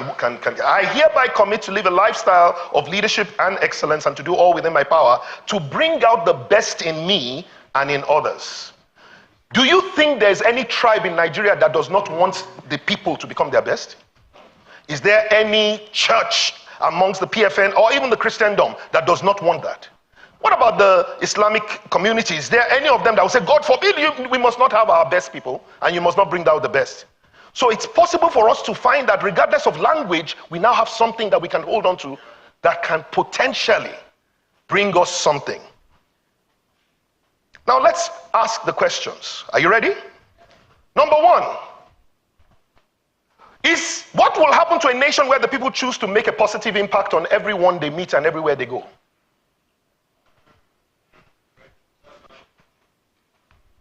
What will happen to a nation where the people choose to be solution providers and never part of the problem that needs to be solved? Meaning they will never throw anything on the floor because they are causing problem for somebody else to solve. What will happen to a nation that chooses to be a role model worthy of emulation? What will happen to a nation that chooses to be their best in all they do, particularly the things they're naturally good at? Using the gift of talent and the gift of God, embedded gift of God, to create solutions that can have no parallel. A sense of excellence that is world class. What will happen to a nation where the people choose to do the right thing at all times, regardless of who is doing the wrong thing? What will happen to a nation where the people choose to value time and make the best use of it? What will happen to a nation where the people care and show respect one to another, regardless of whether you are male or female, whether you are older or younger? What will happen to a nation that the people consciously build a great legacy for the next generation? A nation that they will be proud to hand over and the next generation will be grateful to inherit. What will happen to a nation where the people choose to live a life of integrity and honor? What will happen to a nation that is committed to making their family proud, their nation proud, and their God proud? I'm hearing, Oh, what's going to happen to that nation? It's going to be great. Would you have to correct the people? They already have self-correction in there. The question now will be, can we as one people agree that it doesn't matter who came up with this? This is not about one person or the other. These are the values of Christ. Everywhere he went, he was doing good. To the sick, he brought healing. To the blind, he brought sight. He solved problems. He is, and we are, Christians because he's still a role model that we're all trying to emulate. When you go through all of this, you realize these were the lifestyle of Christ. I came with a gift for the consideration of the PFN. That is it possible that we can take something, a seed, like Johnson Abbaly said, that can produce a culture of excellence, so that we can have the most desirable people to live with. And when we have the most desirable people to live with, we will have the most desirable nation to live in. When we have the most desirable people to work with, we will have the most desirable nation to work in. When we have the most desirable people to do business with, we will have the most desirable nation to do business in. And when we have the most desirable people to raise the next generation, then we'll have the most desirable nation to raise the next generation in. Ladies and gentlemen, our fathers in the faith, perhaps we have a seed in our hands. Perhaps we can choose to ask ourselves, would we like to do something with it? I leave it to the vision and the great gift of the men and the women of God in this house to say, a new Nigeria is not only possible, it's an obligation to deliver. An excellent nation that is worthy of admiration. May the Lord bless you. May the Lord keep you. And thank you so much for having me. Thank you. God bless Nigeria.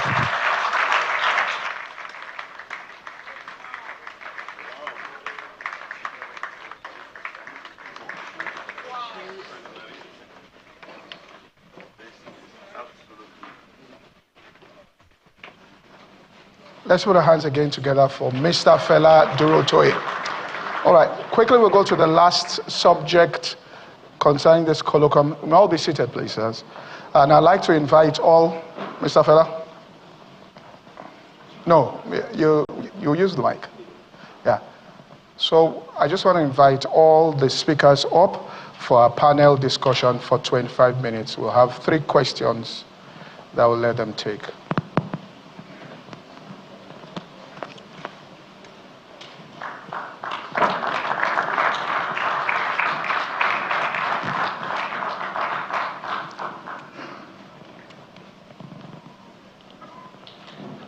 Thank you very much. You may be seated. All right, let me say this. Quite in-depth questions.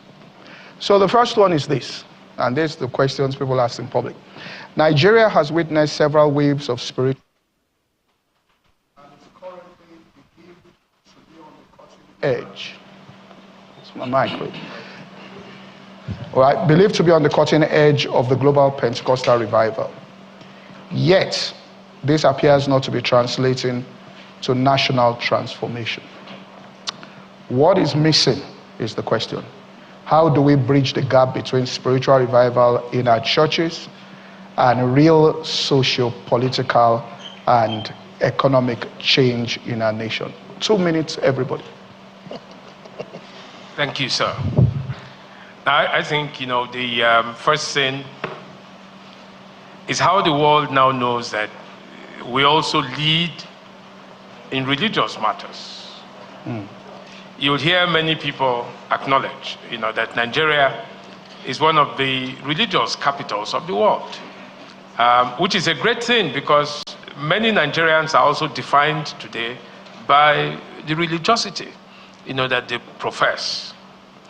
But I think, there's been some kind of disconnect between how the church sees itself and sees the outside world.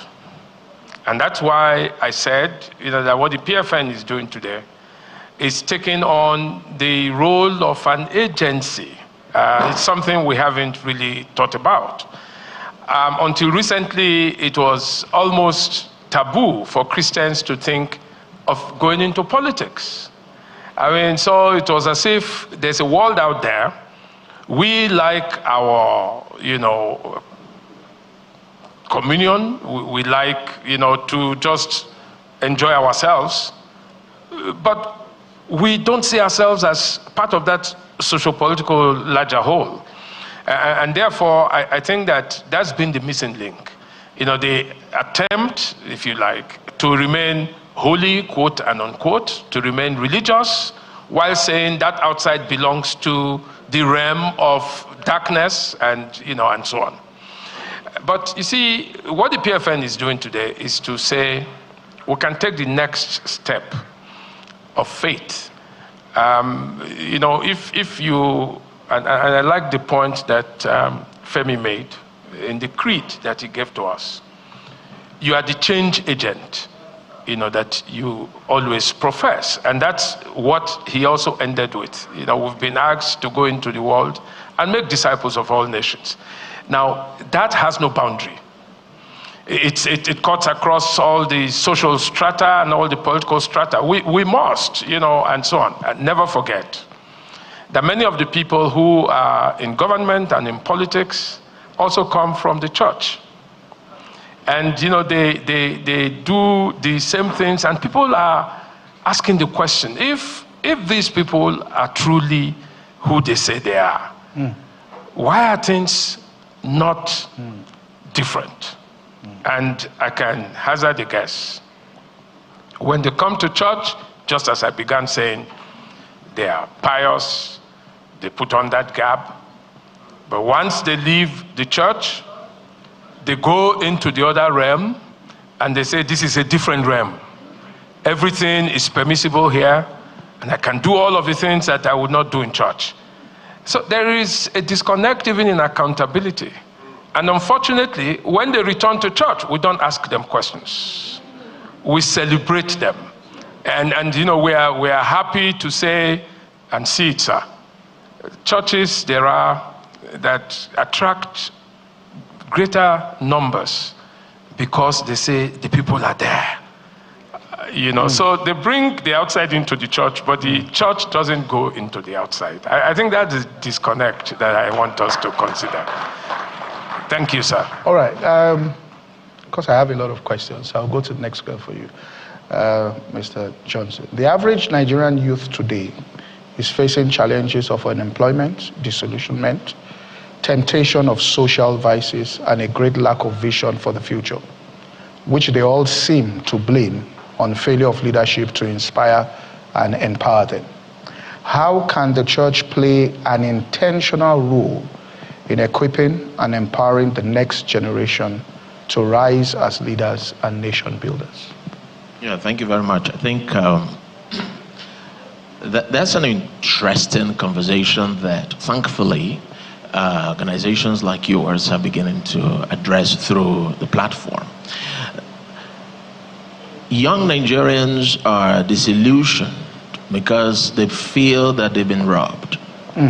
If you take a typical millennial, people between from 40 down, and you run a social political profiling of that demography, you will find that these are people who have never lived in a system that worked. So they don't have a mental reference, except maybe they travel abroad. And then you live in those environments and then you can compare. But if they've never gone abroad, there's no mental reference for what has worked. And so we have come to accept this system as the norm. And as a result of that, we have deemed the hope of a lot of young people is I've worked, by the grace of God, I've worked with young people for over 27 years.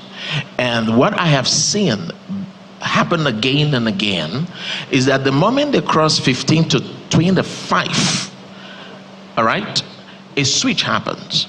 And the switch that happens is the fact that everybody gets into survival mode from that point. All right? And survival means do whatever you've got to do to survive, because at 30, society will judge you. Family will judge you. Even church will judge you. So if you're not a somebody, you're not recognized, even in your church assembly. And so that pressure now mounts. Meanwhile, between 15 and 25, which is the seeding period, there is almost no structure anywhere, apart from maybe Sunday school or... So government doesn't have the structure. Church doesn't seem to have the structure. Society doesn't have a structure to help young people maximize that 15 to 25 period. You see, parents move their kids who just finished SS3 from 15, and they want them to get to university a couple of months after that. So there's no gap here. Kids are being rushed into a system where they do not have the time to be able to extrapolate, to think and plan 20 years, 10 years, 5 years. Why? Because strategic planning is not in the culture. Everybody just rushes through the thing. What can the church do? You have 21 million of these young people scattered across the length and breadth of this country. All of them will listen to you on Sunday. Carve out a vision. Nothing rallies the human soul as a vision to which they can commit to. And that is the truth. Carve out a vision. Let these young people realize that you didn't come to earth to count bridges. You are here to register a precise impact. And God has called you to do something. So discover very early what that something is. All right? Look at how the world is evolving technologically and every other way. How can you build the kind of skill sets that let you start to contribute at age 21? If we are able as a church to get our young people to start to see what they can start to do at 21, and we start that conversation at 15 and 16, you will be shocked that by the time they are leaving school or whatever, they already have a broad vision of what can be done. All right, and then they can go into society because they've been empowered with a new mindset and a visionary thrust and able to make change happen. So as church, we need to go back to get our people to understand that they have a role to play besides preparing to go to heaven. Jesus did pray that the will of God be done on earth as it is in heaven. So we have the mandate to make sure the kingdoms of this world become the kingdom of our God and His Christ. And who is going to materialize that is got to be the people that God has given us to work with. Thank you very much. All right, Mr. Fela, all right. To give you this question. The corruption is one of the biggest obstacles to Nigeria's rebirth. And it appears to have a working system that allows it to thrive no matter what. As believers in leadership, whether in business, politics, or ministry, how do we uphold biblical values of integrity and excellence in a system that seems to often reward compromise? Well, I don't know whether this is one of those situations, Pastor Poju, that one will say to a carpenter, everything is a hammer and a nail. Yeah. But I would use a practical example to demonstrate what it is that I'm going to share with you, because I do have a story to tell. It's a short one, because I have 2 minutes. My ending of the story is that your values are the things that you place importance on, that are important enough to you. And that whatever it is that is most important to you, anything less than that, you will never accept. So a few years ago, I will not say how long, but it's not this administration, it's not last administration, it's a while ago. Let me just leave it at that. Pastor Pojo likes to tell stories, so I'm telling story today. I was approached by, I got a phone call, and it happened to be a man of God in Abuja who called me to say, Fela, there is an opportunity that I want you to explore. In fact, let me be clear with you, you have already gotten it. So I said, okay, what is it about? He said, we want to run a program called on ethical leadership. And when we did some kind of vetting, we said we were looking for 3 things. Number one, we're looking for somebody who has experience and expertise on ethical leadership. Number 2, we were looking for somebody who had the reputation of experience and expertise on ethical leadership. And the 3rd one was that we were looking for somebody who had the capacity, are you ready for this? To run an ethical leadership training across 774 local governments in 8 weeks. So the person must have an army of people, trainers, that can train in 50 local governments at the same time on Monday and Tuesday, and then 50, those people will now move to another local government and train 50. So therefore, in 1 week, they would have trained 700 local governments. He said, we know what you've been doing with raising speakers, and you have Speakers Corner, you have Speakers Connect. We know all of these things. You know what you've been doing in the banking sector. We believe you are the only one that has all three. So we want you to please give us your invoice. So we went, and I called my team together. I said, please make sure that when you do, everything is at cost. Everything. The pencil must be at cost. The bag, the paper, everything. And then they said, okay, so what do we do as management fee? I said, no, this is for Nigeria. Leave that out. I am not charging a management fee on it. So it's only the cost. So we put in a bid for 1.3 billion at that time. Exact cost. 3 days later, I get a call. Congratulations, fella. You know, you have been given the task.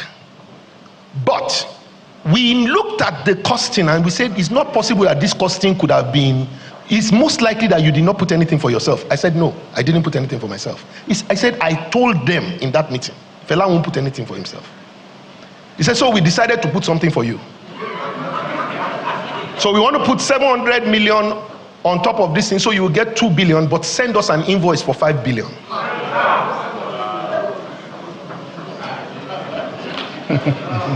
And we need that invoice in the next 3 days before they close the account of the for the year. I said, I'm sorry, I didn't hear you. He said, what is it that you don't understand, fella? We said, send it in so that we can quickly process it for you. It's already allocated to you, don't worry. I said, but sir, I thought you said this thing is ethical leadership. He said, yes. I said, but if already we are doing ethical leadership and we are already inflating price, then what are we teaching? He said, fella, please, please, please. You know that if you don't do this thing, you know these people, they will just give it to one of their people who will not even do any job and they will still deliver that thing. It's better for you to be the one that got it. I said, no, sir. The gifts and the callings of God are without repentance, but the blessing of the Lord maketh rich and addeth no sorrow. He said, there's no sorrow to this. You have been doing well for Nigeria. It is time for Nigeria to do well for you. I said, no, sir. I'm sorry. Long story cut short, I had to turn off my phone for 3 days at one point. He was calling me every 30 minutes. At one time, I turned off my phone. Pastor Pojo, what I didn't realize was that 3 months later into the new year, I saw on page 4 of a newspaper, 4 people in the presidency arrested by EFCC for stealing 425 million naira for ethical leadership program. Jesus Christ. Now, please listen to this. Listen to this. None of you remembers the name of those people, even though I'm sure all of you saw that paper. You know what they would have written? Anybody knows? Durotoye and 4 others is what they would have written. And if they had written that, I promise you that I will not be sitting in this chair several years later. What is the point that I'm making? You have to come to the point where you value your values to the point where nobody can offer you anything. Only your values can help you turn down what looks like an opportunity to be corrupt. I served for 6 months in the government of this current administration as senior special assistant to the president of Nigeria on national values and social justice. We developed a national plan. I did not charge 1 kobo.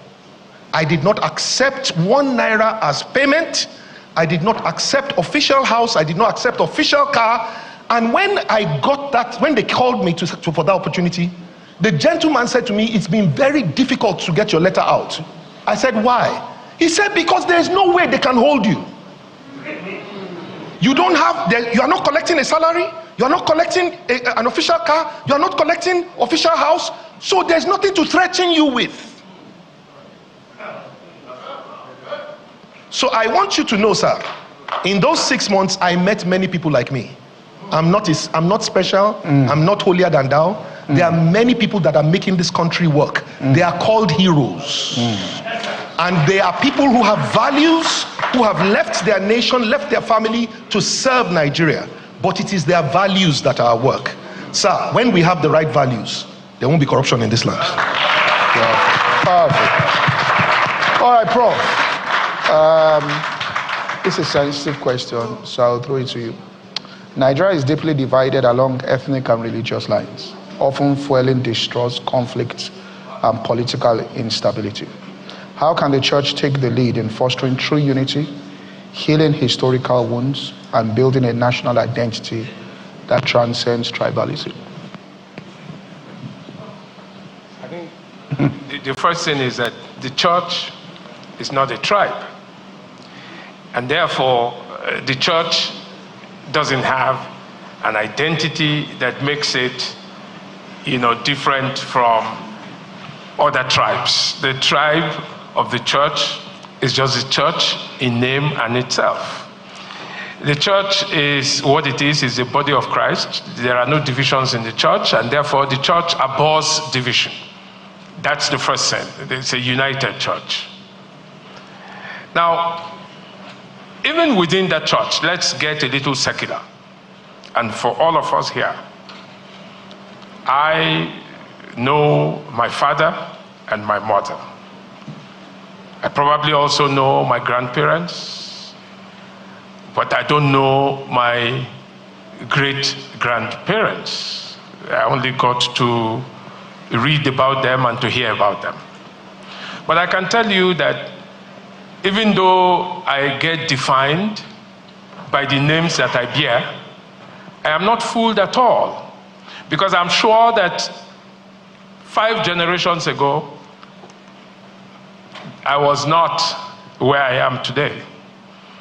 My grandparents were not where we are today.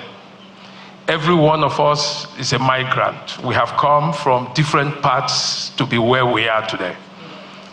The second thing is, think of your own origins. There are very few Nigerians that are pure stock. Your father is Yoruba. Your mother is not Yoruba. Your father is Igbo. Your mother is not Igbo. Think of it.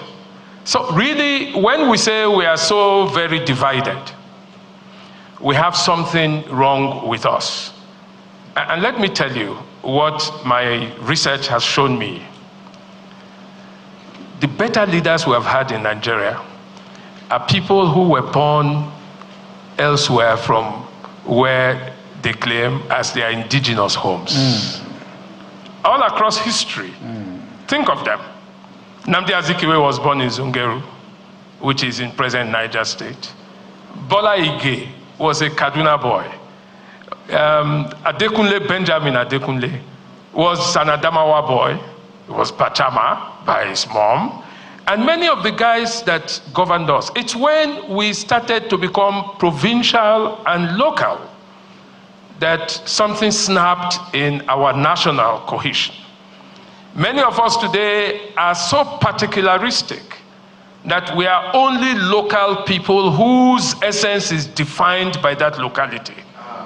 And yet, we are products of great diversity. So I see that the church is a holding place, is a place that brings and binds people together, recognizing that there's strength in diversity, and that's the message that the church has. So it doesn't matter, where you come from in church. We are one people, one body. So I think, that is what this church also has to teach the country. But the country is ready for it because, as I say, if we all dig deep into our origins, we would find, somebody reminded me today that when I appeared on platform, I said we are, many of us, butterflies thinking we are birds.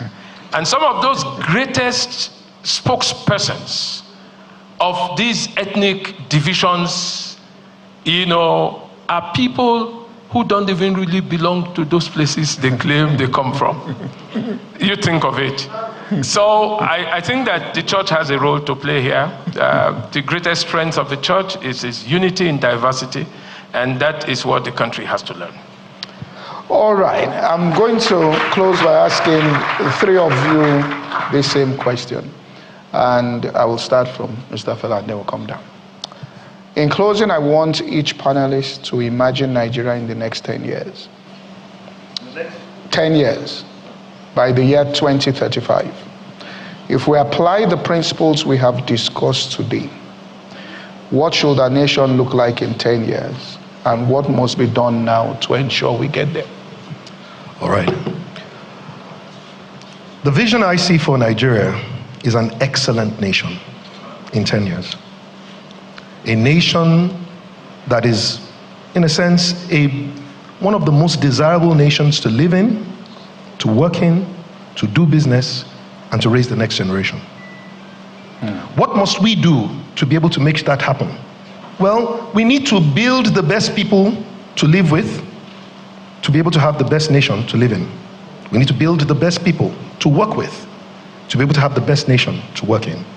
But then we also need to build the best people to do business with and to raise the next generation for us to have that excellent nation. So we need excellent people to build an excellent nation.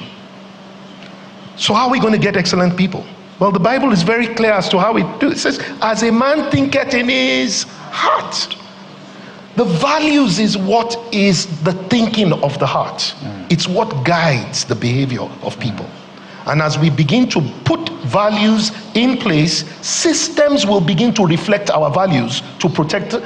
Because if you have people who, it's hard for us to have institutions that will check corruption when those institutions are manned by corrupt people. There's nobody that will do something against their own self-interest. So we need to have something parallel to the systems and the institutions that we know, and that is what I've been describing as this people sector. Very quickly, sir. If we can begin to drive values into our schools, and drive values into our homes, and have values taught on television, have billboards that share our values, and on 1 week we have one value that is all across. The next week we can take whatever the values are. Once we begin to do it on the public messaging, we begin to do it through programming, even in the church, having a common curriculum that every church, let's start with PFN, is running over a period of time that has been developed by PFN. Once we begin to do that, then all of a sudden you will realize that to be a Nigerian becomes something that everybody knows what it means. That if you behave in a particular way, they will say to you, that's not Nigerian behavior. When you drop something, some people will say to you, come and pick it. Because you don't have a culture until people who you don't report to can guide you. You don't have a culture in your home until your children are guiding each other. So it's important that we are not only waiting for the law to be fixed or for the institutions. We have to self-regulate. And I believe that as we start self-regulating, we'll have happy homes, we'll have the best employees, we'll have the best students, and before you know it, the world is coming to Nigeria because we also have the best market.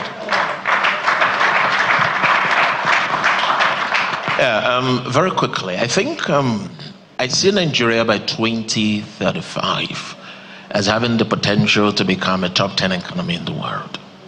It's pretty simple.